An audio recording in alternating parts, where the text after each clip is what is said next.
नहीं चलेंगे, नहीं चलेंगे, नहीं चलेंगे। मेरे प्रस्ताव जिंदाबाद, जिंदाबाद, जिंदाबाद। परिवहन सेवाओं का विस्तार करो। नमस्कार दोस्तों, अंबाला ब्रेकिंग न्यूज़ में आपका स्वागत है। हरियाणा रोडवेज के कर्मचारी आज एक बार फिर धरने पर हैं। सरकार लगातार इनसे वादे करती है और बाद में मुकर जाती है, जिसका नतीजा ये निकलता है कि ये लोग सरकार को हर बार चेताते हैं कि सरकार जो इनकी मांगे हैं वो मान ले, नहीं तो आने वाले समय में जो धरने प्रदर्शन है वो और बड़ा रूप ले सकते हैं। आज अंबाला की जो रोडवेज वर्कशॉप है वहाँ पर इस समय धरना जारी है और यहाँ पर जो कमेटी है उसके पदाधिकारी इस समय हमारे साथ मौजूद हैं। बदाना जी, आज के धरना जो है उसका क्या कारण है? आज मुख्य तौर पे ये 4 चरणों में प्रदेश में हम कार्यक्रम आज से शुरुआत हुई है।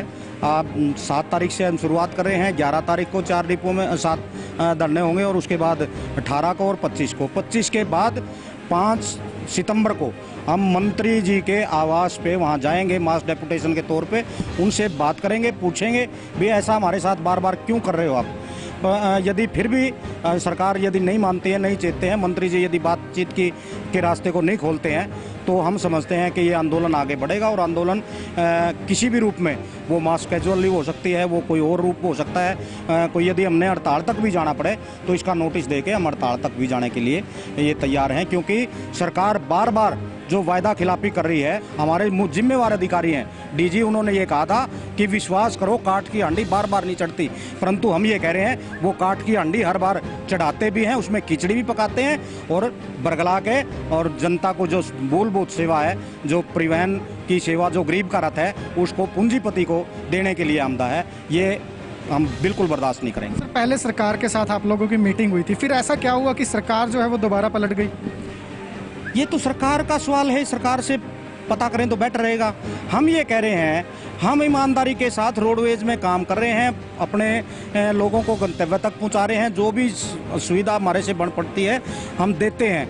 मतलब रोडवेज का कर्मचारी जो 14 घंटे की ड्यूटी के बाद ओवर टाइम भी नहीं सरकार दे रही, 14 घंटे ड्यूटी ले रही है, उसके बावजूद भी काम करने के लिए साथी तैयार हैं, परंतु वो माहौल जो मिलना चाहिए था वो सरकार नहीं दे पा रही।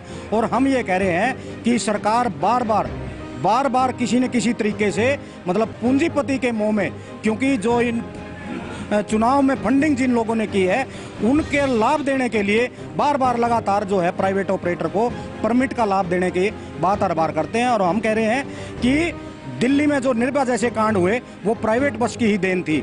आज तक कोई भी इस तरह का घिनौनी हरकत हमारे समाज में किसी बहन बेटी के साथ अब तक घटित नहीं हुई। और कोई भी मतलब लड़का या लड़की जो युवा होता है, रात के 12 बजे भी यदि रोडवेज की बस में बैठता है तो अपने घर फ़ोन करता है मम्मी के पास, पापा के पास, कि मैंने रोडवेज की बस मिल गई और मैं सुरक्षित हूँ, अपने घर गंतव्य तक पहुँच जाऊँगा।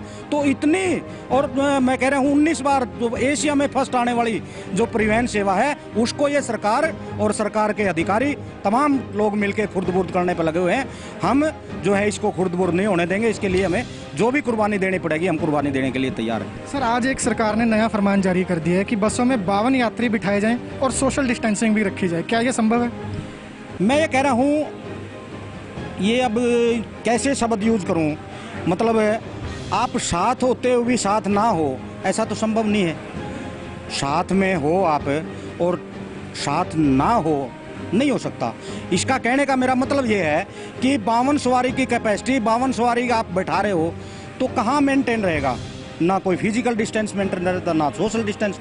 हम ये कह रहे हैं 52 की बजाय जो हमारी गाड़ियाँ यहाँ वर्कशॉप में खड़ी हैं, काफ़ी लॉकडाउन के पहले से जो है वो जनता कर्फ्यू लगा था, उसके नेक्स्ट डे जो खड़ी हुई थी, और उससे अब तक बहुत सारी गाड़ियाँ जो हैं गंतव्य पे नहीं पहुँची है। यह मुश्किल से 15, 18, 20, 25, अब जाके 50 बसें चलने लगी हैं। अनलॉकडाउन, पता नहीं लॉकडाउन क्या बोलते हैं उसको, वो जो भी शब्द यूज कर रहे हैं। हम ये कह रहे हैं कि आज के दिन जो है पूरी बसों को रोडवेज के ऑपरेट करवाओ। मुख्यमंत्री जी ने जिस दिन कुर्सी संभाली थी 4250 बसें थी, आज 3600 हमारे पास। 3600 में से भी आज 1400 बसें ऑपरेट हो रही हैं। हम ये कह रहे हैं कि यदि सभी को चला ले, वो सबको ऑपरेट कर दे, तो लोगों को गंतव्य तक पहुंचने में सुविधा भी मिलेगी और सोशल डिस्टेंस या फिजिकल डिस्टेंस ये सब मेंटेन रह सकता है। और परंतु सरकार ऐसा करना नहीं चाहती। पता नहीं क्या इनको पूंजीपति से, क्या इनको ऐसे उससे वो है HOD की जो हिदायत है उनको भी ना मानते हुए तो ये अलग तरीके का फरमान जारी कर रहे हैं, हमारी समझ से परे है। इसलिए हम ये कहते हैं कि रोडवेज के अधिकारियों को सद्बुद्धि दे और समय रहते ये चेतें और सोशल डिस्टेंस का भी जो पालन हो सके और हमारी बसें जो है गंतव्य तक भी पहुंच सके। और जो घाटे का बहाना ये बना रहे हैं वो घाटा हमारा बिल्कुल भी नहीं है। हम लगातार मतलब उसमें लाभ में हैं, परंतु सरकार की जो नीतियां हैं उनके कारण अभी मतलब ये कह सकते हैं कि लाखों रुपए का सैनिटाइज़र, हमारे किसी साथी को सैनिटाइज़र नहीं मिला। रोडवेज में चालक परिचालकों किसी को मास्क या सैनिटाइज़र उपलब्ध नहीं कराया गया, परंतु घपला जो है वो बिल के रूप में लाखों रुपए का है। इसलिए हम कह रहे हैं कि ये अधिकारी और सरकार के मंत्री मिलके जो गालमेल कर रहे हैं उन पे अंकुश लगे तो रोडवेज बिल्कुल सोने के मंडेरे आज भी उसके हो सकते हैं, लाभ में है और लाभ में पहले भी थी, हम ये कहना चाहते हैं। परंतु सरकार इस पे कोई गौर करे, देखे कहाँ कहाँ खामियां उनको दूर करे और लोगों की सेवा का जो ये गरीब रथ है, इस गरीब रथ को गरीबों के लिए सुरक्षित किया जाए। तो ये थे रोडवेज जो कमेटियां हैं उनके पदाधिकारी, जिनका साफ तौर पर कहना है कि सरकार जो है वो रोडवेज की बसों को पूंजीपतियों के हाथों में सौंपने का काम कर रही है। लगातार इनसे बैठकें होती हैं, उसके बावजूद सरकार जो है वो इनकी मांगे मानने से मुकर जाती है। हाल ही में कुछ दिन पहले जब इनके जो धरने प्रदर्शन है वो काफ़ी जोर शोर के साथ चले थे, तब सरकार की इनके साथ बैठक हुई थी। उसमें नतीजा ये निकल कर सामने आया था कि सरकार ने रोडवेज कर्मियों की मांगे मान ली हैं, लेकिन अब इन लोगों का आरोप है कि फिर से सरकार इनकी उन्हीं मांगों को लेकर यू टर्न ले गई है। इस मामले पर अब सरकार का क्या रुख रहेगा ये जरूर देखने वाली बात होगी। बहरहाल इसी तरह की अपडेट्स लेकर आपके सामने हाजिर होते रहेंगे। आप देखते रहिए हमारी खबरें हमारे Facebook page Ambala breaking news पर और हमें यूट्यूब पर भी सब्सक्राइब कीजिए।